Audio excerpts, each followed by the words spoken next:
Dan Rather, HD Net News. Here is your Rather report. Big victories for Rick Santorum in Alabama and Mississippi last night. In fact, this intrepid reporter was on site and is aware that the Santorum campaign, in fact, sent the Romney campaign a dead possum stuffed with grits with a taunting note that said, "Hey, hunt this, Richie Rich." Your intrepid reporter felt that was uncalled for, but it did happen. And now it's on to Illinois, where the Obama campaign is up to their old tricks already. They have registered a bunch of dead people to go out and vote for Rick Santorum because he is the man they'd like to face in November.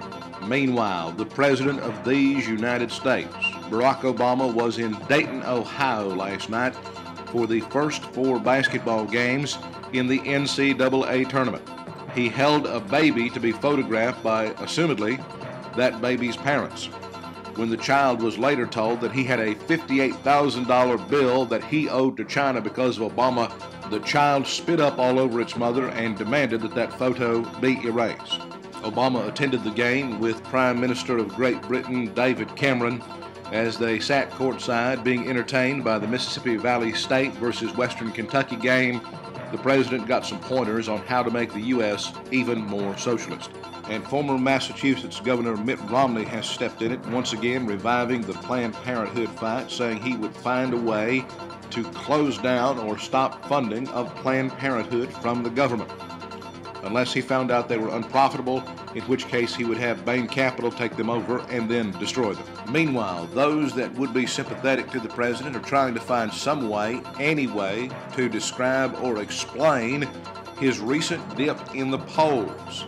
Here's what they've come up with. He simply is not playing enough golf and needs to get back out on that golf course as soon as possible. House Speaker John Boehner demanding immediate action from the Obama administration and ordering airstrikes against Bill Maher. No comment from Obama on this issue. And there are reports that radio icon Rush Limbaugh is severely depressed over the entire Slutgate affair, in which he called law student Sandra Fluke a slut, a prostitute, and more.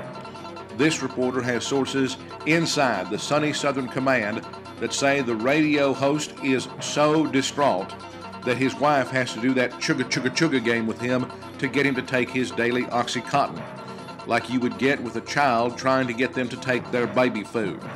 Today's celebrity birthdays: Rick Dees, the man who gave us Disco Inferno, turning 62 years old today. Quincy Jones, the founder of the Quincy's Steakhouses from many years ago, turning 79 years old today. And Billy Crystal, the CEO of Replacements Limited, turning 64 years old today.